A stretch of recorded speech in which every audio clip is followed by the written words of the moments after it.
Պարոն Արշակյան, Իսրայել-Իրան այս հակամարտությունը կարծեք թե ավելի է խորանում, որովհետև արդեն Միացյալ Նահանգներն է միջամտել եւ Վաշինգտոնը հայտարարում է, որ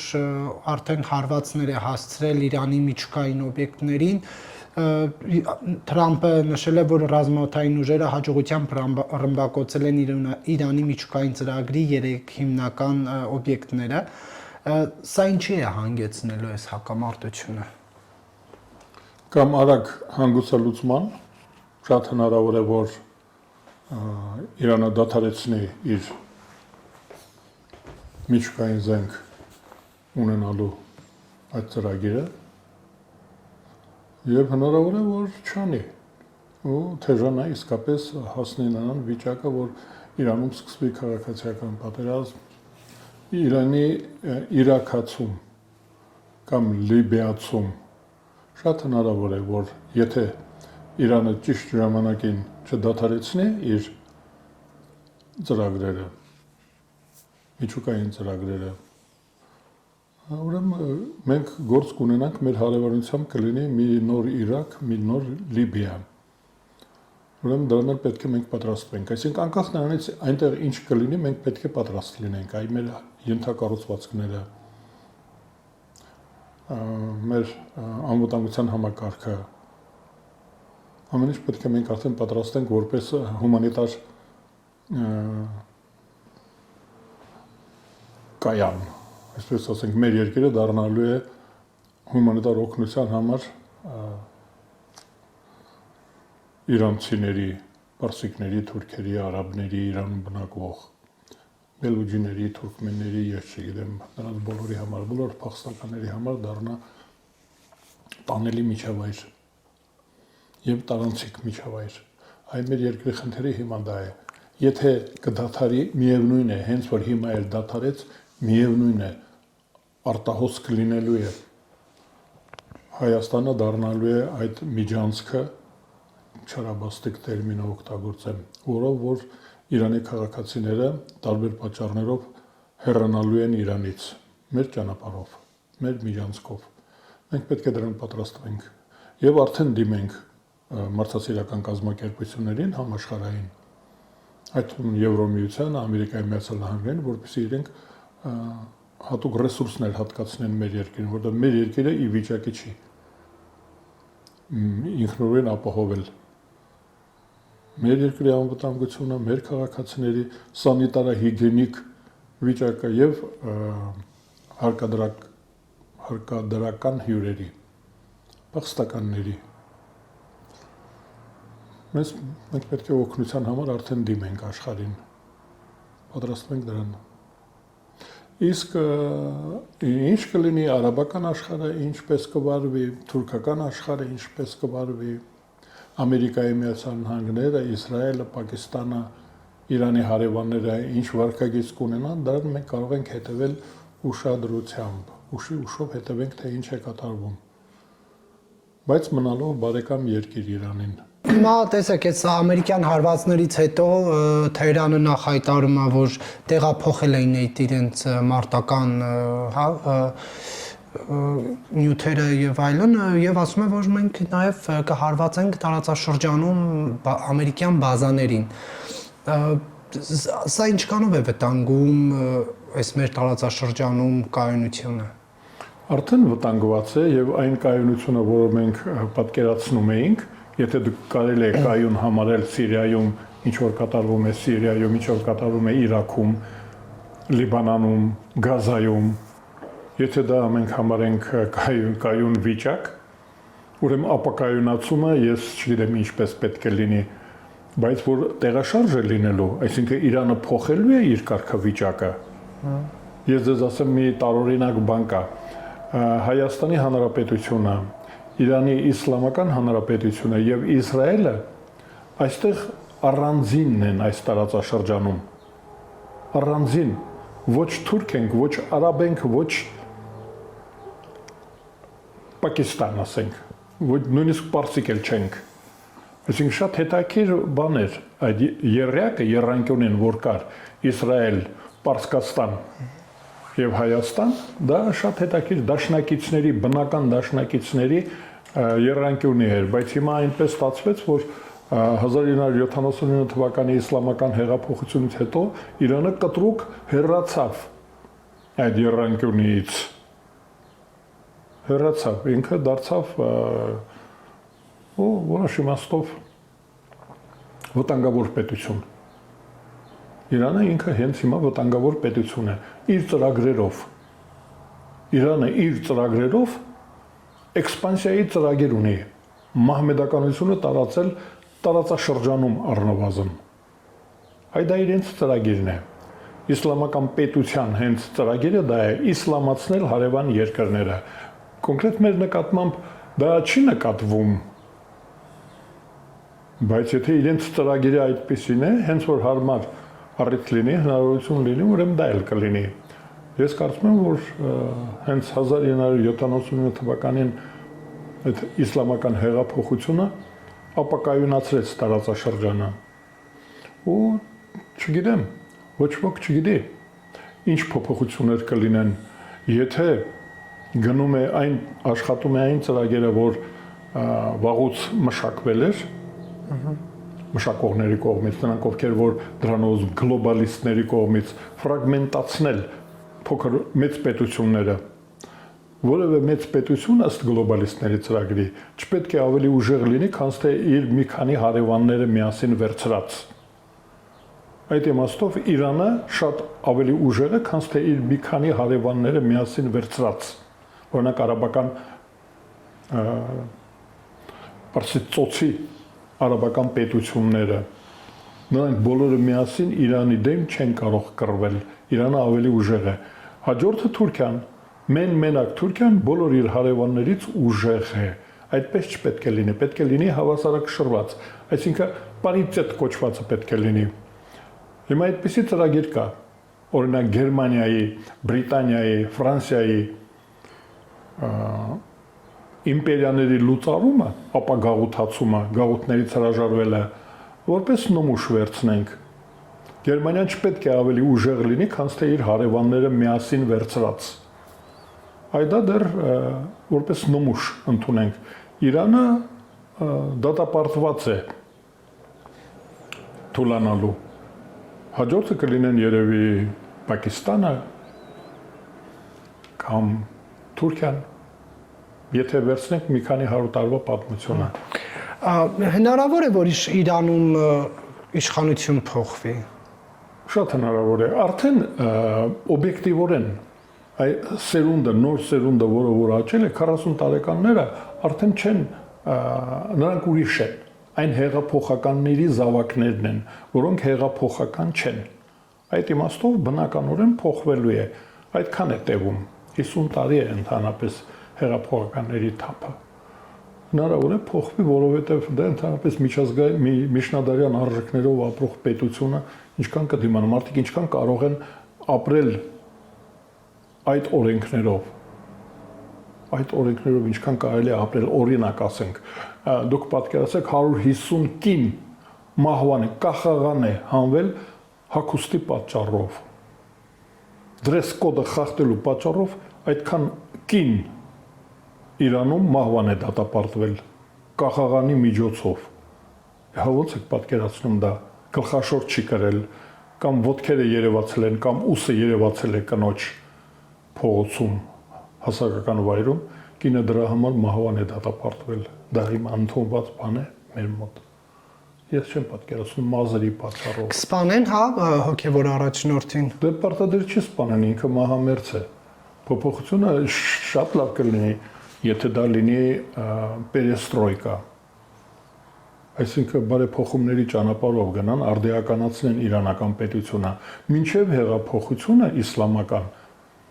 Իրանը ավելի ուժեղ պետություն էր, ավելի առաջադեմ պետություն էր, ավելի զարգացած, ավելի արդյունաբերական, քան թե Թուրքիան։ Հիմա Թուրքիան մի գլուխ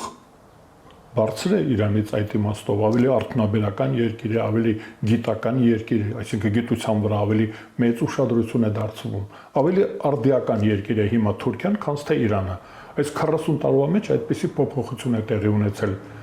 Իրանը հետ է մնացել,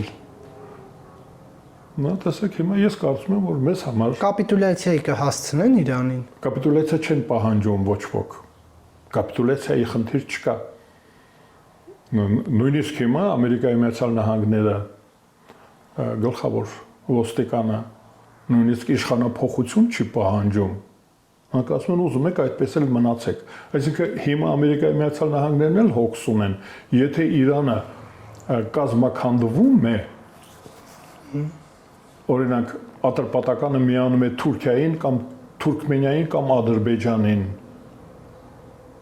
Թուրան ծրագիրը այդքան որ հզորանում է, թուրքական պետությունը որպես հանրապետություն կդիմանա, կմնա որպես հանրապետություն, թե կդառնա մի նոր Թուրքմենիա կամ նոր Ադրբեջան։ Ադրբեջանում ինչ իշխանություն է, ինչ ժողովրդավարություն է, կառավարման ինչ համակարգ է։ Պատկերացնում եք այդ զանգվածը եւ ընդհանրապես ինչ միություն կլինի։ Արդյոք Բաքուն կմիանա Թավրիզին, թե Թավրիզը կմիանա Բաքվին, եւ եթե միանան նրանք այդ սերտաճումը տեղի կունենա, թե չէ։ Կմիանան, ասիմիլյացիան կլինի, թե չէ, թե նրանց մեջ էլ լուրջ խնդիրներ կառաջանան։ Շատ լուրջ խնդիրներ կան։ Կապիտուլյացիան բացի դրանից Պակիստանի դեմ ինչ հակակշիռ պետք է լինի, չէ՞ որ Աֆղանստանը, Պակիստանը եւ Իրանը որոշակի հավասարակշռություն էին հաստատել։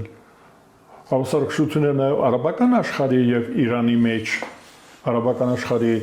ես այդպես եմ ասում, չթվելու համար այդ պետություններին,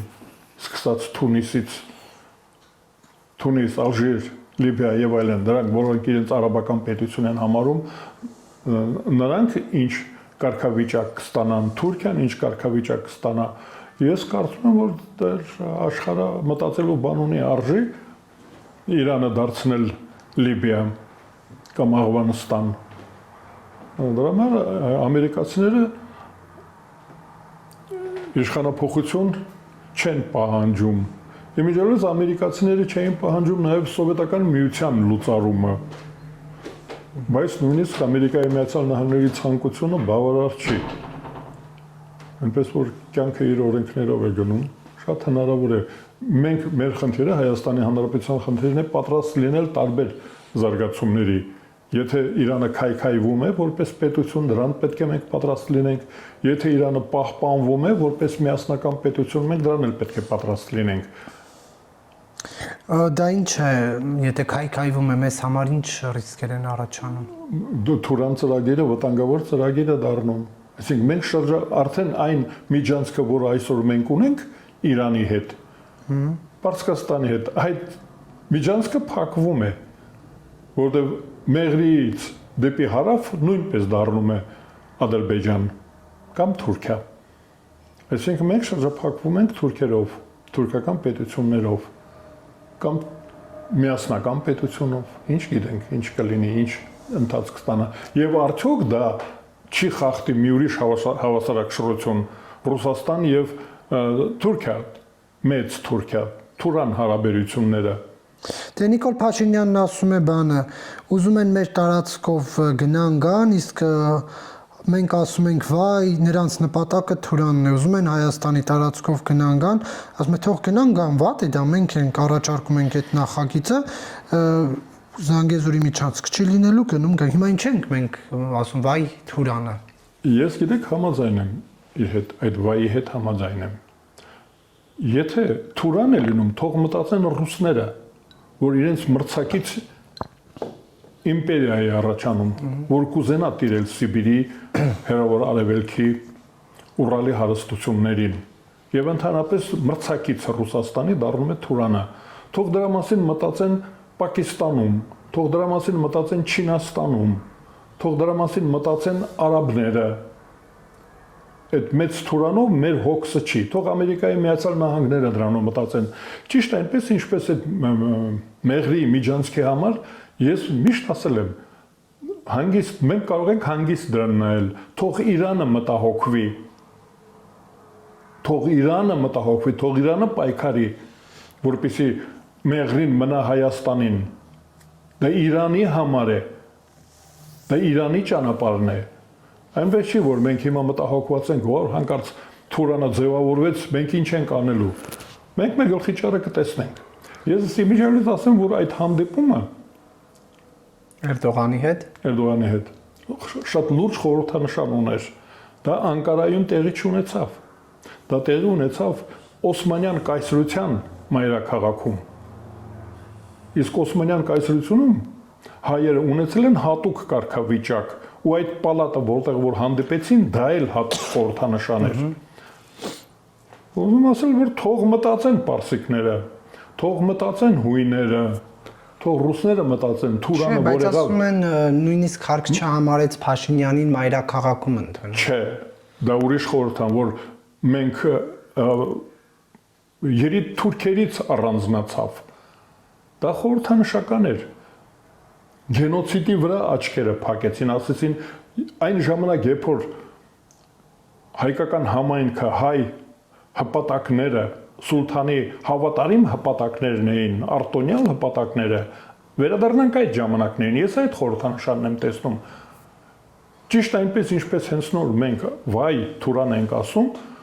թուրքերն էլ են վայ Թուրան ասում։ Թուրքերին ճիշտ այնպես, ինչպես այսօր Ռուսաստանին անհրաժեշտ է հայկական համայնքի հավատարմությունը։ Այ մենք հիմա անդադ ասում ենք, այ ռուսները սենց կանեն, նենց կանեն։ Մենք հիմա ռուսների համար խիստ անհրաժեշտ դաշնակից ենք։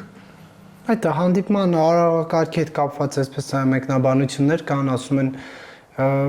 փոխնախարարի էր ուղարկել,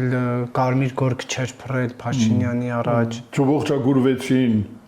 հետո կանանց փոխանակում տեղի չունեցավ, հարեմ չտարան, հա, այդ ինչ մտածելակերպ է։ Չէ, բայց արարողակարգ կա, Ելակետը դա է, որ տեսեք, չէ, արարողակարգ կա,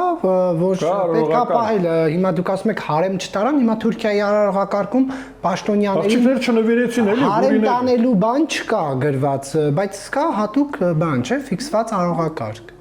Ելակետը դա է, որ այնքան վատ հարաբերություններ ունենք մենք Թուրքիայի հետ, նույնիսկ հասարակ հանդիպումը արդեն դրական է։ Այ եթե մենք իրար չենք հայհոյում եւ չենք քաշքշում անզգուշորեն կամ զգուշորեն, երբ որ իրար վրա չենք կրակում, դա արդեն դրական է։ Իմիջիալից այն Ժենևյանին էլ ես շվեյցարականին էլ էի այդպես ասում։ Եթե բանակցություններ են գնում, երկխոսություն է գնում Թուրքիայի հետ, հարկավոր է ծրագիր ունենալ երկխոսության։ Ծրագիր ունենանք, վերջում ինչ ենք ուզելու մենք, ինչ նպատակ ունենք։ Նրանք ինչ նպատակ ունեն, մենք ինչ նպատակ ունենք, վերջնանպատակը որն է մեր Թուրքիայի հետ մեր հարաբերությունների կարգավորման։ Փոխհատուցում պահանջելու ենք, թե չէ, ես որպես Արևմտահայաստանի Արաքսից այն կողմ արմատներ ունեցող մարդ, ես ասում եմ, ինձ հայրենա զրկել են։ Չէ, հիմա դա ասում է, իսկ վերջնանպատակը Արաքսից այն կողմ Թուրքիան է։ Ասել է, ես լսել եմ, ես ուշադիր լսել եմ։ Իսկ ես ասում եմ, իսկ վաղը ինչ ենք ասելու։ Նիկոլ Փաշինյանի ասածը ես ներկայացնում։ Իսկ եթե ասեմ վաղը իմ հայրերի, իմ պապերի ունեցվածքը, բա որ ես հարցնեմ, այսինքն այդ գողությունը ես պետք է հարգեմ, ես ներելու եմ, մենք ներելու ենք։ Ինչու Նիկոլ Փաշինյանը այդ հարցերը չի դրել։ Որպես առաջիկայում դրա կարիքը չկա։ Ես ասում եմ, այ վերջնանպատակ կա։ Որն է վերջնանպատակը։ Շնորհակալություն հայտնել իրենց գենոցիդ կազմակերպելու համար։ Իրենք ինչ են անելու, մենք որ ընդառաջ ենք գնում, իրենք ինչ են անելու։ Իրենք էլ մեզ են հայտարարում, չէ՞ Դավաճան։ Մենք Թուրքիայի թուրքահպատակ հայերը թիկունքից խփել են թուրքական պետությանը հանուն Ռուսաստանի։ Հա մենք այդ հարցը լուծելու ենք, թե չէ։ Մենք խփել ենք, թե չէ թուրքական բանակին թիկունքից։ Աջակցել ենք Անտանտային, աջակցել ենք Ռուսաստանին, թե չէ։ Մենք աջակցել ենք, թե չէ Ռուսաստանին։ Ռուսաստանը շնորհակալություն ասել է մեզ, թե չէ։ Լենինն ու Աթաթուրքը, որ հաշտվեցին, մենք որտեղ էինք այդ ժամանակ։ Հա, տեսնում եք, հասարակին հարցեր կան։ Դրա համար են զգուշությամբ շփվում։ Թուրքերը զգուշանում են մեզանից, իրենք գիտեն ինչ են արել, իրենք գիտեն իրենց հայրերը ինչ են արել, իրենք գիտեն իրենք որտեղ են ապրում, մեր տներում են ապրում։ Մեր տներում են ապրում, մեր հայրենիքում են ապրում, իրենք գիտեն, ոնց որ մենք գիտենք, որ հայրենազրկվել ենք, այդ ձևով էլ իրենք գիտեն, որ մեզ հայրենազրկել են։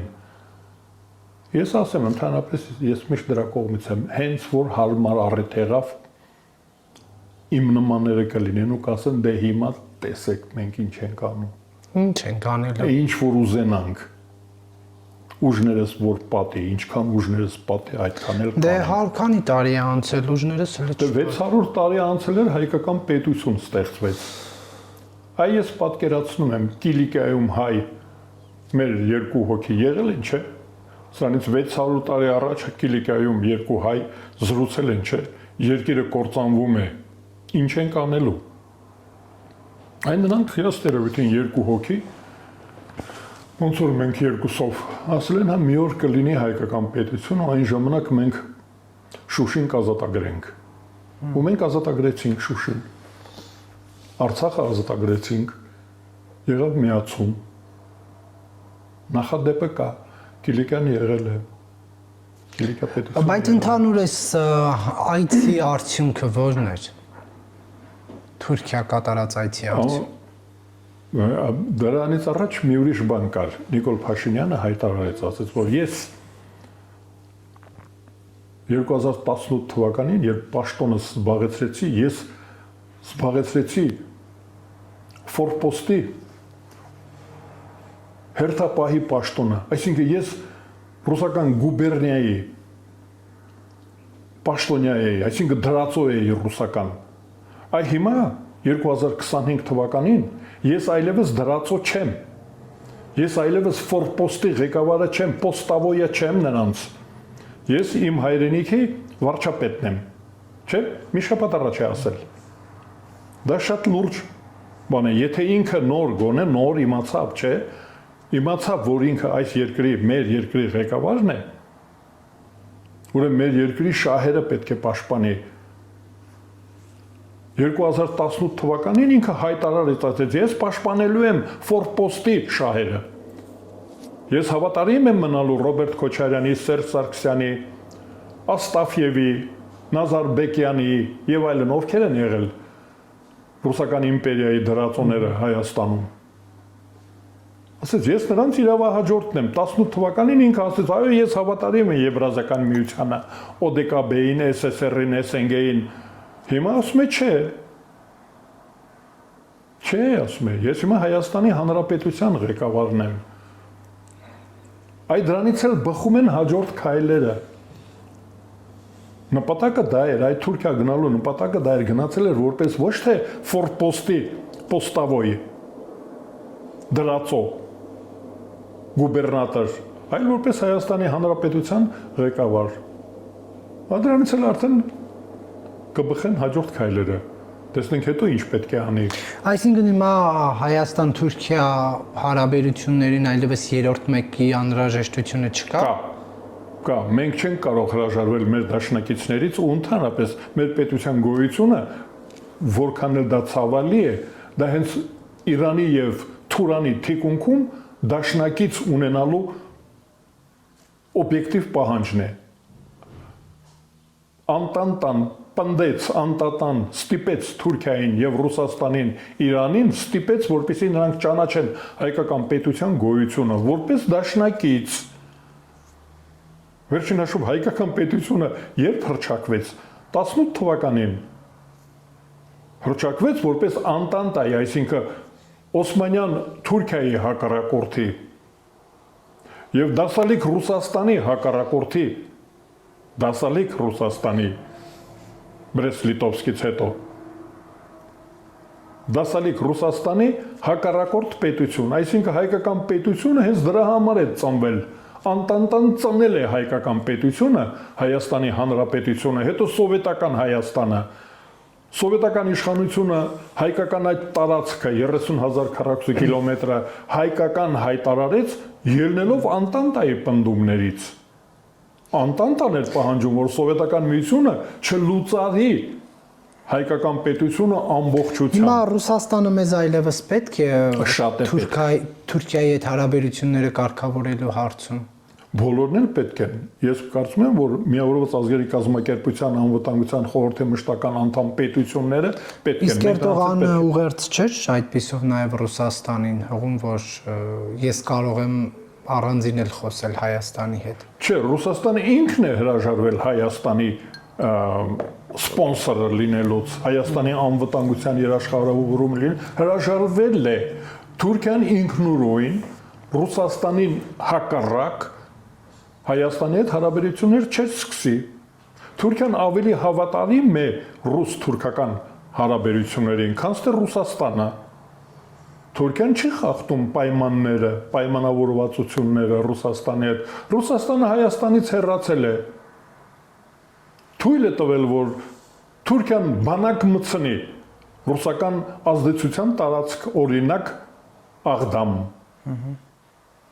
Օրինակ Աղդամ։ Ռուսաստանը չի կատարել իր ստանձնած պարտավորությունները, դաշնակցային պարտավորությունները Հայաստանի Հանրապետության նկատմամբ։ Դա է պատճառը, որ Նիկոլ Փաշինյան, ես որ ասում եմ, հանկարծ հայտնաբերեց, որ ինքը դրածոչի վարչապետ է, որ ինքը պոստավոյչի ֆորպոստում այլ երկրի ղեկավար է,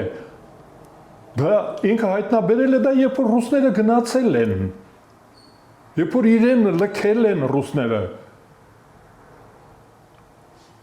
2020 թվականի նոյեմբերին, ինքը տեսավ, որ իրեն լքեցին, պոստը լքվեց, ֆորպոստի տերը լքեց ֆորպոստը։ Իրեն գիշերային ելույթները Նիկոլ Փաշինյանի դրա մասին էին, որ մենք լքված ենք։ Որ գիշերային ելույթները։ Այո, 20 թվականին, այո։ Մենք բոլորս էինք լքված, Հայաստանն էր լքված որպես ֆորպոստ։ Ֆորպոստը լքվել էր, ու հիմա Թուրքիան փաստացի լքված Հայաստանի հետ սկսում են նոր հարաբերություններ։ Ոչ թե խլում է Ռուսաստանից, ձեր հարցի մեջ ես մոտավորապես այդ մի բան տեսա, որ կարող է Ռուսաստանին կոոպտում են, իր ֆորպոստը տանում են։ Չէ, Թուրքիան այդպիսի ծրագրեր չունի։ Լքված Ռուսաստանի կողմից լքված երկրի հետ հարաբերություններ է սկսում Թուրքիան, եւ ասում խորհրդանշական է, որ գալիս է այնտեղից Օսմանյան կայսրության ժամանակներից, մինչև գենոցիդը եղած ժամանակներն է բերում։ Այն նախապայմանը դա է, չենք հիշում դա, Օսմանյան կայսրության այդ պալատը, հատուկ պալատը, ձեր կառուցած պալատը, դուք այդպիսի իրավունք ունեիք, սուլթանի համար պալատ էիք կառուցում, ու այնտեղ եմ ես ձեզ դիմավորում։ Ես կարծում եմ, որ դա էլ խնդրեմ է, օրինակ սուլթանի համար, Թուրքիայի նախագահի համար լուրջ խնդրեմ է Հայաստանի հետ հարաբերությունները։ Ինչու՞։ Ինչու, որովհետև թուրք ժողովուրդը համարում է, որ թուրքահպատակայերը դավաճանել են իրեն։ Միացել են Ռուսաստանին։ Այս նոր սերունդն էլ այդպես մտածում։ Դուք կարծում եք նրանք բոլորը իդիոտներ են։ Այդ մեզ ով է ասել, որ թուրքերը իդիոտներ են։ Որ այնտեղ մի 10-20 միլիոն ծագումով հայ կա։ Մի այդքան հույն կա։ Մենք մեր հայրենակիցներին թուրքացած իդիոտ ենք համարում։ Նրանք գիտեն, չէ, ինչ է եղել։ Նրանք գիտեն, ով ինչ է արել։ Հիմա դուք պատկերացնում եք Թուրքիայի նախագահի վիճակը, որ իրեն ասում են դուք դավաճաններին ինչ եք հրավիրում մեր երկիր։ Դրանք Ռուսաստանի հավատարիմներն են։ Բա ինչու միտինգ չարեցին Փաշինյանի այցի դեմ, բողոքի ակցիաներ չեղան։ Հետաքրքիր է։ Օրինակ մենք կանեինք։ Այստեղ մենք կանեինք։ Եթե մեր թշնամի երկրի ղեկավարը գա ու հոխորտա, մենք կանենք։ Հիմա Էրդողանն ու Ալիևը մյուս տարի կարող է գան։ Որպես թշնամի, եթե գան, մենք կանենք։ Դա չգիտեմ, որպես թշնամի։ Հիմա հրավիրել են, հրավիրվածի չեն։ Փաշինյանի բարեկամ, բայց երկրի ղեկավարը հրավիրել է։ Հրավիրվածին չէ, եթե հրավիրել ես, հյուր ես հրավիրել, ուրեմն որպես հյուրել ընդունի։ Ճիշտ է, այնպես ինչպես հիմա ձեր ասացի դեպքում, եթե հրավիրել է, դա հրավերով է, չէ։ Հիմա ես գտնում եմ, որ այնտեղ կան ուժեր, օրինակ Հրանտ դիրքի վրա կրակողները այնտեղ կան։ Այն զարմանում եմ, որ նրանք միտինգ չարեցին։ Մեր մոտ այդպիսիք չկան, հյուրերի վրա չենք կրակում։ Մենք մերոնց վրա չենք կրակում, մեր հյուրերի վրա չենք կրակում։ Չէ, ցնած կրակողներ կան, մարտի 1-ին մեր վրա կրակող կար, չէ։ Մարտի 1-ին կրակել են Երևան քաղաքում։ Չէ, մեր մոտ էլ կրակողներ կան։ Հարկավոր է զգուշ լինել։ Մեր վրա եթե կրակում են, ուրիշների վրա էլ կկրակեն։ Այսինքն մարտի 1-ի կրակողները կկրակեն Էրդողանի վրա, որտեղ նրանց համար պրովոկացիայի համար կկրակեն։ Սադրելու համար կկրակ, վնաս տալու համար, մեր վրա կրակում էին մեզ օգնելու համար, մեզ դրա համար էին գնդակահարում, մեզ դրա համար էին ունեզրկում եւ ազատությունից զրկում։ Ռոբերտ Քոչարյանը, որ մեզ զրկում էր ազատությունից եւ ունեցվածքից, մեզ լավություն անելու համար էր անում դա։ Չէ, վնաս էր տալիս։ Հայկական պետը, որ գույքը հանձնում էր, փողը վերցնում էր, գույքը չէր տալիս։ Ռուսները դա ներելու են Հայաստանին։ Մենք խաբել ենք, չէ՞, ռուսներին։ Այդ մասին անցած անգամ ենք խոսել։ Հա, դե միշտ կարելի է ասել։ Պարոն Արշակյան, ինչու Նիկոլ Փաշինյանին Պոլսում հայ առաքելական եկեղեցու որևէ հոգևոր ներկայացուցիչ չդիմավորեց, բայց մսկիթում մոլան դիմավորեց։ Դե դա լուրջ բան է։ Դա լուրջ բան է, ուրեմն մեր եկեղեցին լուրջ բարեփոխումների կարիք ունի։ Շատ լուրջ, որովհետև այն կանոնները եւ այն կարգավիճակը, որ ունի հայ առաքելական Սուրբ եկեղեցին, դա պետություն չունեցող համայնքի եկեղեցի է։ Ամենաշատը ֆորպոստի եկեղեցի։ Այդ կանոնադրությունը ֆորպոստի համար է գրվել։ Այդ կանոնադրությունը պետք է փոխվի։ Օրինակ ես չգիտեմ ձեր եթերում ասել եմ թե չէ, ուրիշ տեղեր ասել եմ, թույլ տվեք կրկնեմ։ Անպայման պետք է մենք առնվազն նմանեցնենք մեր կրոնական կազմակերպությունների կարգավիճակը Գերմանիայում գրանցված կրոնական կազմակերպությունների կարգավիճակին։ Օրինակ Գերմանիայում ուրիշ երկրներում էլ, օրինակ Հունաստանում էլ կա, բայց ես Գերմանիան եմ վերցնում, կարգապահ ժողովուրդ են։ Գերմանիայում գրանցված են բոլոր հավատացյալները։ Գրանցվում են ու անդամավճարը այդ նվիրատվությունը տալիս են հարկային ծառայությունների միջոցով, այսինքն պետությունը ծառայություն է մատուցում կրոնական կազմակերպությանը, պատկերացնում եք։ Պետությունը, այսինքն աթեիստները կամ այլադավանները, այդպես ասենք, թույլ են տալիս, որ պետական ինստիտուտը հարկային ծառայությունը աջակցի օրինակ կաթոլիկներին։ Օրինակ բողոքականները համաձայն են, որ իրենց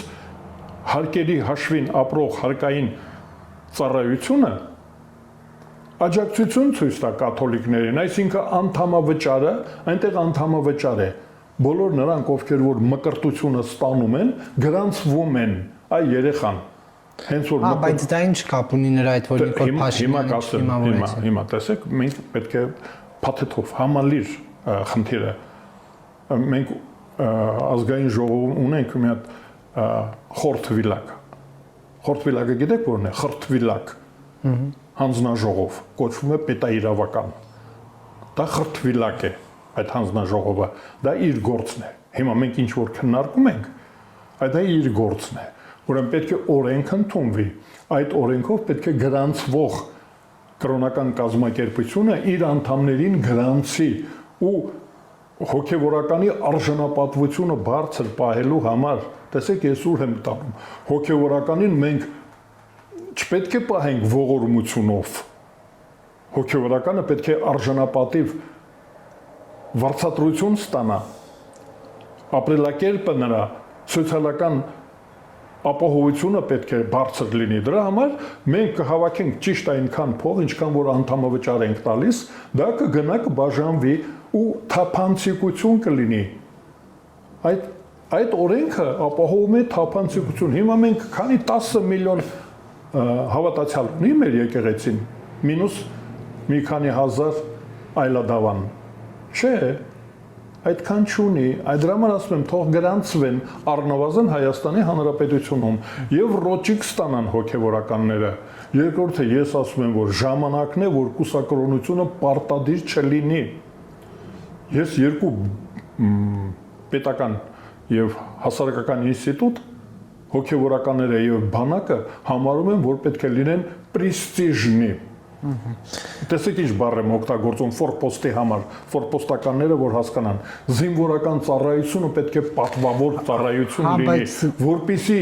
երիտասարդները առողջ, ընդունակ երիտասարդները ձգտեն դառնալ զինվորական։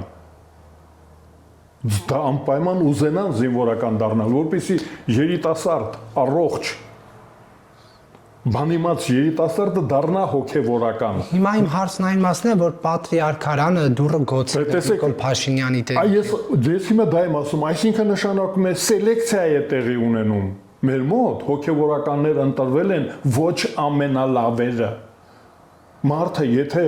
ակնհայտորեն ասում են դու զրկվում ես զավակաբերությունից, ես չեմ ասում սեռական կյանքից։ Մերոնք միշտ գրեհկացում են, ասում են ամարտը սեռական կյանքով չի կարող ապրել։ Չէ, դա չի կարևորը։ Դու նրան զրկում ես զավակներ ունենալու իրավունքից։ Բազմանալու, սերունդ թողնելու իրավունքից զրկում ենք առողջ երիտասարդ տղամարդին, մենք ասում ենք դու այլևս չես կարող շարունակվել, քո համար հավերժությունը վերջացավ։ Դու երեխաներ չես կարող ունենալ։ Շնանալու մասին ինչի խոսքը։ Երեխաներ ունենալու ամենաբնական բանն է երիտասարդ առողջ տղամարդի համար։ Լավ սնվելը եւ երեխա ունենալը առողջ տղամարդի համար բնական բաներ են։ Մենք զրկում ենք մեր երիտասարդ տղամարդկանց առողջ,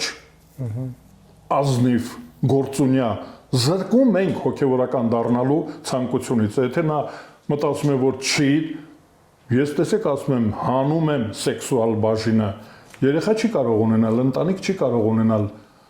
Ուրեմն ես դրա համար ասում եմ, թող դա Դրա համար Նիկոլ Փաշինյանին չեն ընդունել պատրիարքարը։ Որովհետև ընտրվում են այնպիսի մարդիկ, որոնք չեն հասկանում պետության շահը։ Պետության շահը ինքը չի հասկանում։ Չգիտի ինչ է պետության ղեկավարը։ Փաշինյանն ինչ ասես ասում է իրանց։ Տեսեք, մեր մոտ հոգևորականներ կան, որ 99%-ը Հայաստանի Հանրապետության քաղաքացիների 99%-ը հրաժարվել է Եվրազիական միությունից, հրաժարվել է ընդհանուր պետությունից, 2.5 միլիոն քվեարկող հրաժարվել է ֆորպոստից, ընդունել է անկախությունը։ Հիմա մեր հոգևորականները կաթողիկոսի ղեկավարությամբ ասում են չէ, մենք են 10,000-ի հետ ենք,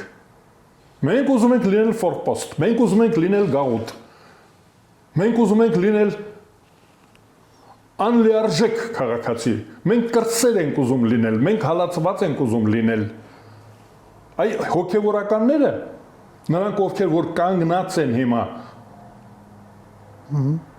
ընդհանուր պետության, Ռուսաստան, Բելոռուս միության, Եվրազիական միության, Մաքսային միության, SNG-ի, SSR-ի, ODKB-ի հավերժական եղբայրության կողքին կաթողիկոսի ղեկավարությամբ։ Նրանք չեն հարգում մեր քաղաքացիների 99%-ի կարծիքը։ Այդ դե պատկերացրեք ինչ ընտրություն է գնացել, ինչ հոգևորականներ մենք ունենք։ Արժեն լենականցու ճառերից մեջ բերումներ անեմ, ռազմական հեղաշրջում, հետո մի անգամ սեռական ակտ չի,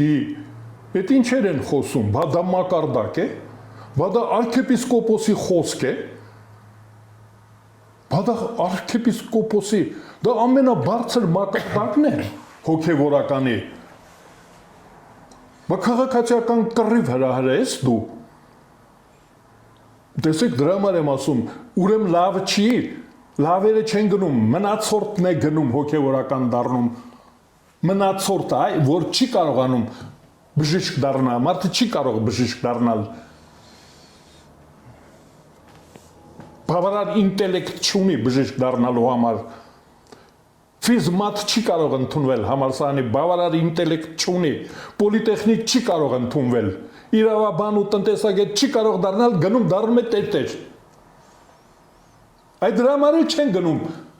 երկրի ղեկավարի հետ հանդիպմանը։ որտեղ չէր կարող նա քննություն տալ, բժիշկ չէր դառնա, տնտեսագետ չէր դառնա, բայց տեր դառել է, դրամել ասում է քաղաքացիական կռիվ, կռվեք իրար սպանեք հայեր։ Ինչու է Գարեգին երկրորդը չի արձագանքում դրան։ Համաձայն իր հրահանգն է գուցե, իրենք այդպես են մտածում, նրանք այդպես են մտածում, նա էլ է կտրվել բժշկականից։ Հավաքվել են չէ կտրվածները, որ քննություն չեն կարող տալ, բավարար ինտելեկտ չունեն, հավաքվել են, բա ինչ անենք, գնանք տեր դառնանք։ Չէ, բայց ինչու եք այդ կողմից նայում, գուցե իրանք զոհել են, մեկը լավ բժիշկ չի դարել, մեկը լավ բան չի դարել, օդաչու չի դարձել, իրենց զրկել են իրենց նպատակներից եւ եկեղեցուն Աստծուն են նվիրել։ Ինչու այդ կողմից չնայել բայց հարցին։ Ես ձեզ ասեմ, այդ նվիրումն էլ նվիրում չի, Բենթլիով մանեկող տերը դուք ո՞նց եք պատկերացնում։ Ոնց եք պատկերացնում ճոխությունն գցել են Նավասարդ Կճոյանի գրպանը, դա ինձ անձամբ ամենայն հայոց կաթողիկոսն է ասել իմ հարցինի պատասխան, ասում են միջապես էդի հանձնում են համայնքին, վաճառում են եւ կրթությանն են տալիս, հենց հոգեվոր կրթությանը, անմիջապես ինքը պետք է այդ չէ, տեսեք դրանք տրամաբանություն, եթե դու Բենթլի ես ուզում, Բենթլիից հետո գալիս է կազինոն, գալիս է ռեստորանը, գալիս է նաև հարեմը, ակուսակրոնությունը ինչ են խախտում, բայց եթե դու այդեն ճոխ կյանքով ապրում ես, այդ մեկից էլ խի պետք է հրաժարվես։ Իսկ մենք ուզում ենք, որ հոգևորականը լինի այն մարդը, որ ազնիվ է։ Մենք ուզում ենք լինել միտեղ պետք է լինի, որտեղ մենք գնանք այդ մարդին դիմենք, խոստովանենք մեր մեղքերը, դու ոնց ես գնում այդ անառակի մոտ խոստովանելու։ Ոնց կարելի է գնալ, գիտես, որ դա սուտասան է, խափեբա է, կուսակրոն է հայտարարել իրեն, բայց ես ասացի խրթվի լակ է։ Ուզում եք հայեր են ասում, խորթվի լակ է, իրականում տեր չի։ Սուրբ չի, սրբազան չի, վեհապար չի, այս դա է ցավ պատճառում։ Եթե մենք ընդունում ենք, հիմա համաձայնենք, որ դա իրոք խրթվիլակ է, դա դերասան է, բեմի վրա, չէ, մենք գնում ենք թատրոն։ Ես գնում եմ։ Իմիջիայլոտ հիմա որ շողակաթինն է, այդտեղ ակումբն էր, ու մենք աբոնեմենտ ունեինք, այն իմ ծնողները Նայիրիտում աշխատում էին, ես բոլոր թատրոնները ինձ տանում էին։ Բայց ես գիտեի, որ այնտեղ այդ Դեսդեմոնային խեղդում էին, ես գիտեի, որ դա սուտ է, չեն խեղդում, շաքեին։ Աղջիկ կարելի։ Տեսեք, հիմա Նիկոլ Փաշինյանի իր այս մեղադրանքների մեջ մի հատ էլ հայտարարում է, որ մոմի գործը կաթողիկոսի եղբոր տղան է անում։ Հա, բայց դու ո՞նց եք պատկերացնում։ Իհարկե, ես ասեցի, չէ, որ սելեկցիան, այդ զտիչը վատն է, ես դրա համար եմ ասում, մեր արդարադատության նախարարությունը պետք է լիցենզիան հետ կանչի։ Ում։ Կրոնական կազմակերպությունների։ Այսինքն մայրաքաղաքից ոնց դու մեր փողերը ուր եք ուղարկում։ Մենք որ այդ Խաչամփյուրի փողը տալիս ենք, դու գիտեք ոնց ենք փող տալիս։ Հարսանիք, մկրտություն, բան չեք արել։ Այն որ այլ գիտեն, դե թասը դնում են, ասում են քավոր,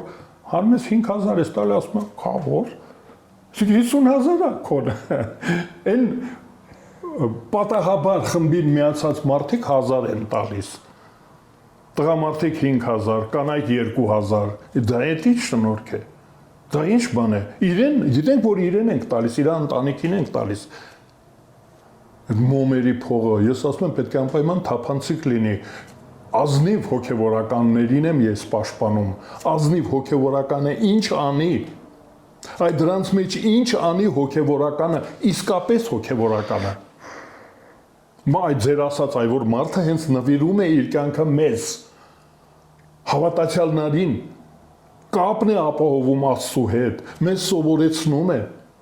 ծեսեր է կատարում, մեզ սովորեցնում է, մենք այդպիսի մասնագետ, մենք չգիտենք աչ ձեռքով խաչ անենք, ձախով աչ անենք, այսօր բանջարակերի օր է, վաղը ձկակերի օր է, չէ, մենք չգիտենք, ինքն է ասում, չէ, դա վստահելի մարդ պետք է լինի, ես ուզում եմ, որ ինքը նրա արժանապատվությունը չվի, ես չհանեմ ջեբը փող խոթեմ, ես կմուծեմ, դրից ինքը կգնա կստանա, եթե հատուկ ծրագիր ունեմ, թող արկղ լինի, ու գրված լինի այս երեխաների համար տաղանդավոր կամ հիվանդ երեխաների համար է ու ինձ կանչեն բացելու ժամանակ ասեն այստեղ ենք ծախսել, այսպես ենք ծախսել, սրան ենք նվիրել, նրան ենք նվիրել։ Ես պաշտպանում եմ հոգևորականներին այդ օրենքը, մեր խրտվիլակ հանձնաժողովը պետք է նախաձեռնություն ունենար օրենքը ինձ հիմա կողոպտում են, երբ որ իրենք հարեմ ունեն, երբ որ իրանք ճոխ դե այդ հնարավորությունը եթե դու ունես, եթե դու Bentley ես քշում, բայց ով հարեմ ունի։ Ես չգիտեմ, կունենան։ Ով։ Բարձրաստիճան բյուրոկրատները եկեղեցու։ Այդ թվում նաև կաթողիկոսը։ Չէ, կաթողիկոսին գիտեմ, որ ընտանիք ունի, անձնական կյանք ունի, որը թափանցիկ չի։ Ես գիտեմ, պաշտոնյաների անձնական կյանքը պետք է թափանցիկ լինի։ Մեր կյանքը փակ է անձնական, իսկ բյուրոկրատներինը պաշտոնյաները հոգևորականներից ով հարեմ ունի, որ ասեցի։ Հարեմ չգիտեմ, ես ասեցիք հարեմ։ Չէ, ես ենթադրում եմ, այ կարելի է պարզել, այ զբաղվեք,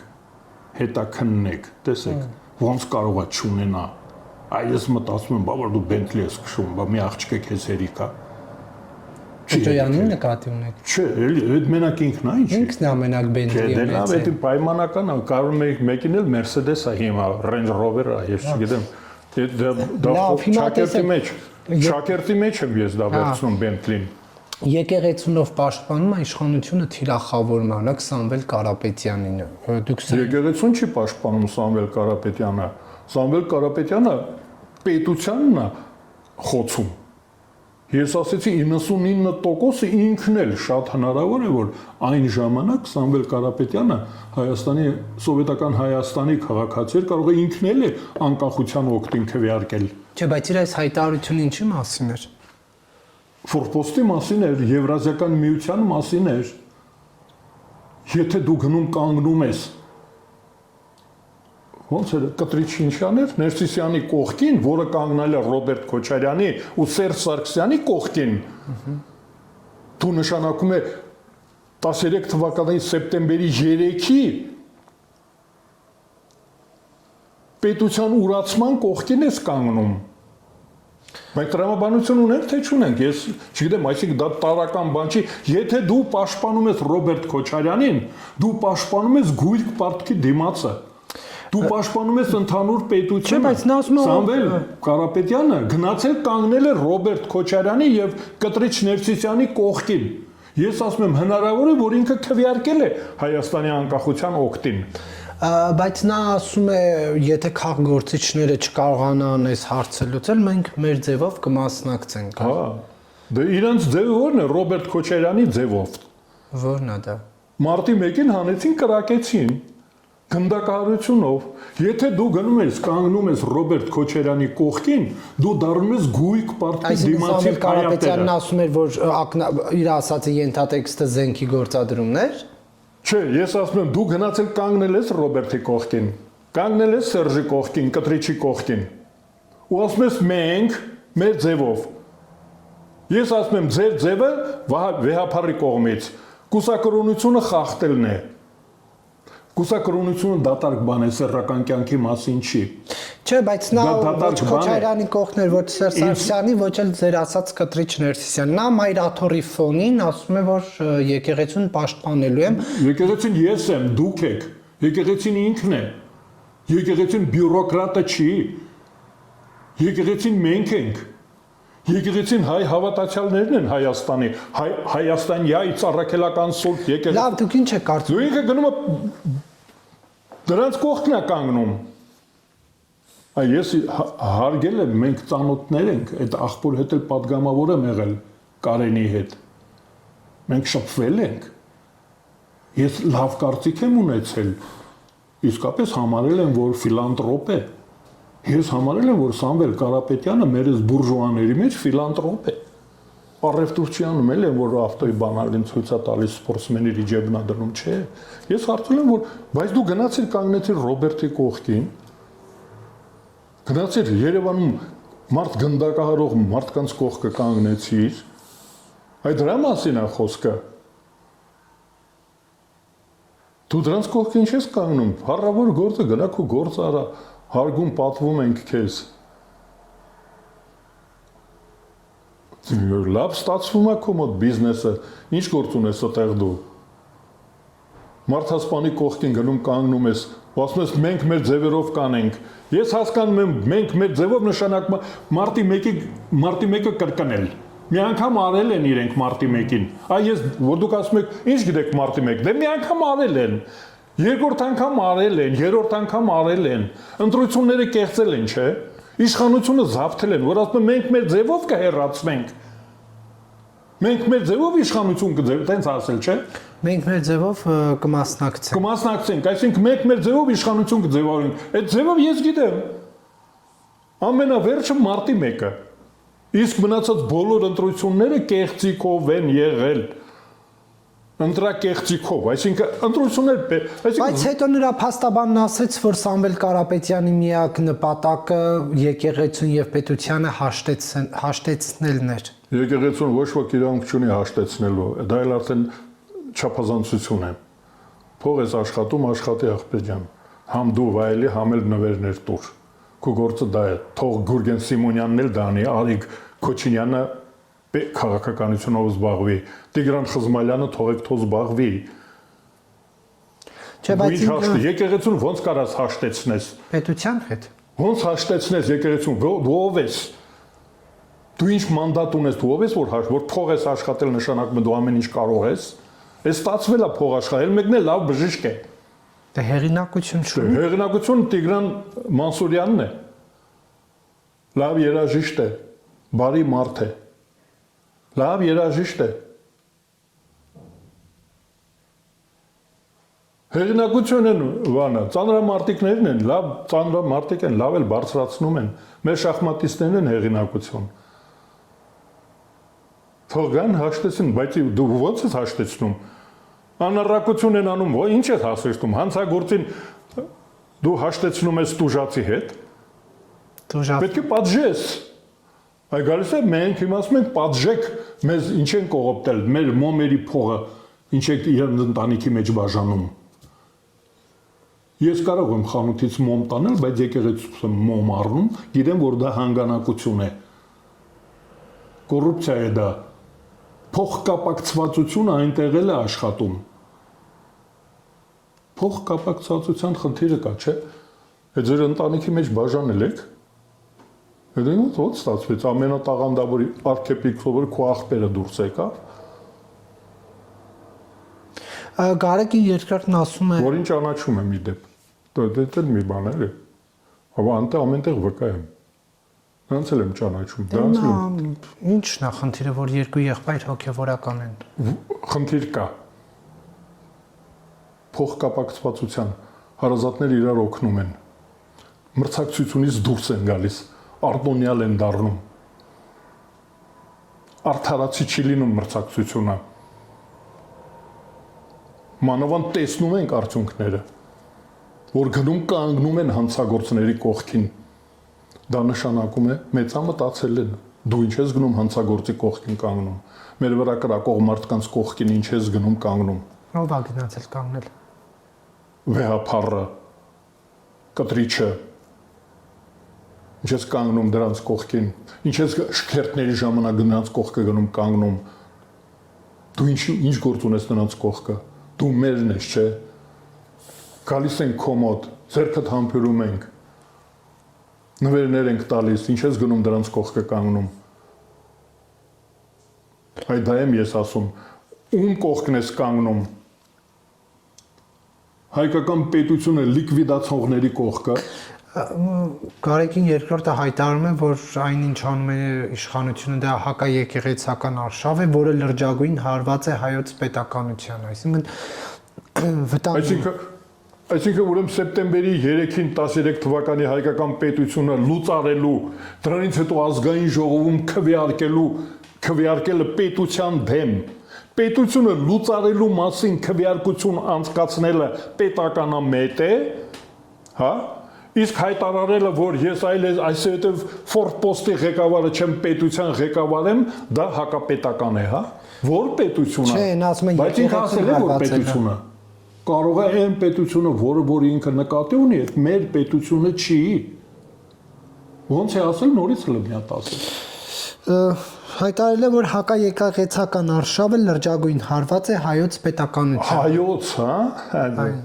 Հայոց պետականություն ասելով ֆորպոստ են հասկանում, ազդեցության գոտի։ Հասկանում են Շուշին հանձնելը, հասկանում են Արցախի ղեկավարությանը ավտոբուս նստացնելը Բաքու ուղարկելը, դա հավատարմությունն է, հա։ Բա ոնց եղավ, որ Արցախի ղեկավարությունը հայտնվեց Բաքվի բանտում, ով հանձնեց։ Բայց այնուհանդերձ սա վնաս չի եկեղեցուն այն ինչ անում է Նիկոլ Փաշինյանը։ Եկեղեցի բառը դուք ինչ եք օգտագործում։ Դրանց այո, բյուրոկրատներին այո վնաս է։ Բայց իմանանք, ես օրինակ ասում եմ մեկ-մեկ լսում եմ, ասում եմ, որ դա ձեր գործը չի, իրանք ինչ ուզեն կանեն, ո՞նց է։ Արդարադատության համակարգում գրանցված կանոնադրություն կա, նրանք իրավունք չունեն չարաշահելու, մսխելու, իմ նվիրատվությունը մսխում են, իմ իրավունքները պետությունը պարտավոր է պաշտպանել։ Իմիջիալոց, եթե նրանք օրինակ կոչ են անում քաղաքացիական պատերազմի, այդ դրա համար պետք է պատժվեն։ Այս Սամվել Կարապետյանի կողքը պետք է լինի նաև աղոթող մեկը, որ գիտի գրափար, եթե գիտի։ Նրա ակցենտից երևում է, որ նա դեռևս իր գյուղական լեզվով է խոսում, ակցենտով։ Հա դու գրափար իմանաս, դու պետական լեզվով չես կարողանում խոսել, ես կարծում եմ, սակամերնիկ։ Թող գնա կողքը նստի, քաղաքացիական կռիվ ես հրահրում, այդ ում վրա ես ուզում կրակեն, ում վրա է ուզում, որ կրակեն, գեներալներով զորքը որ բերեն, ինչ պետք է անեն, բա որ ես դիմադրեմ, պետք է ուրեմն ինձ խփեն չէ, բա դա դրսում ազատությանը մեջ է այդ մարդը, ես ուզում եմ, որ պետությունը ինձ պաշտպանի, պետությունը իմ նվիրատվությունը պետք է պաշտպանի։ Չէ, բայց դա մի տողուկեսնոց նախադասությամբ համար Չէ, բա կոմունիզմը, Ստալինը, այդ քանի հազար հոգևորական է գնդակահարվել Ստալինի ժամանակ։ Չէ, Սամվել Քանի եկեղեցի է փակվել ու քանդվել Ստալինի ժամանակ։ Իմիջիալոց կինո Մոսկվայի հարցը բարձրացրեցին ու փակեցին։ Պարզվեց, որ անունը եթե կինո Անկարա լիներ, կքանդեին տեղը եկեղեցին կվերականգնեին, Պողոս Պետրոս եկեղեցու մասին է խոսքը։ Հա, տեսնում եք, Ստալինեն, բա դե դու Ստալին ես կանչում, դու նշանակում է Ղարաբաղն ու Նախճեվանը նորից հանձնում ես, օրինականացնում ես։ Ես այդ բանը եմ ասում, 1.5 նախադասության համար Սամվել Կարապետյանին ձերբակալանավորելը մտահոգիչ չէ։ Մի վանկի համարել կարելի, եթե դա պետությանը դեմ է։ Հիմա իր ասածը պետությանը դեմ է։ Եթե ինքը ասում է, որ մենք գիտենք ինքը ում նկատի ունի, այսինքն ես, Ռոբերտ Քոչարյանը, Սերժ Սարգսյանը եւ այդ arczepiskopos-ը, որ գեներալներին անում, Աջապատյանը ինչա։ Նա, այսինքն այդ խմբի հետ Սամվել Կարապետյանը վտանգավոր է։ Նրա կողքը կանգնել նկարվել արդեն վտանգավոր է։ Ես ասում եմ, նրանք բոլորը պետք է պատժվեն։ Սեպտեմբերի 3-ի օրը հռչակած մարտը 13 թվականի նա չպետք է անպատիժ մնա։ Գարեգի երկրորդն առաջարկում է աղոթել Սամվել Կարապետյանի համար, որովհետև այո, նեղության մեջ է աղոթենք։ Ես համաձայն եմ։ Բոլոր նեղության մեջ եղած օրինակը դե մարդասպաններ կան, բռնաբարիչներ կան, նրանց համար էլ աղոթենք։ Ինքը իմիջիալոց պետք է աղոթի։ Չէ, Գարեգի երկրորդը միայն Սամվել Կարապետյանի համար։ Միայն իր համար։ Հա, չի ասել։ Այն մյուս քաղաքալանավ Աշոտյանի համար չի ուզում աղոթել։ Դե չի ասել։ Բայց այն մյուսները, որ Ռոզիսկի տակ են արտագաղթել են, հեռացել են, Ռուբեն Հայրապետյանի համար չի ուզում աղոթի։ Ես օրինակ գտնում եմ, որ արժի որ աղոթի բոլորի համար, ովքեր որ քաղաքական նկատառումներով անկախ նրանից, որոնց հետ ես համաձայն չեմ։ Ուրեմն դրանց համար էլ աղոթի, այ դրա համար եմ ասում, էլի դա ինչ է, դա ինչ խումբ է։ Այս համար աղոթենք, նրա համար չէ։ Այ այդ քաղաքականության մեջ մտնելը եկեղեցու հենց դա է։ Հիմա ինձ որ ես գնամ ինչ որ բանի, գնամ աղոթելու, եկեղեցի չեն թողնելու։ Կարող է չթողեն։ Դու մեր կտրիչին բան էիր ասում, չես թողում, որ այն մարդը սեռական կյանք ունենա։ Մեծ մարդ այլ է 75 տարեկան։ Ինչ պետք է անի, թողելն էլի։ Հա, եկեք տերտերը կարող են ինձ ասել դու չգաս։ Մեր կտրիչին չես թողում։ Կնիկ ունենա։ Դրա համար չի կարելի քաղաքականություն։ Քաղաք կուսակցականանալ չի կարելի։ Այլ մենք դա ենք ասում, որ եկեղեցին պետք է ավելի բարձր լինի, շատ բարձր է դա Գրիգոր Լուսավորիչի գահը դուք այդ ինչ եք դարձել, իսկ կամեկա եք դարձրել իշավոտնուկ։ Պարքև Սրբազանը տենց մի բան ուներ, շարք ուներ, իշավոտնուկ։ Շնորհակալություն պարոն Արշակյան հարցազրույցի համար։ Շնորհակալ եմ հրավերի համար։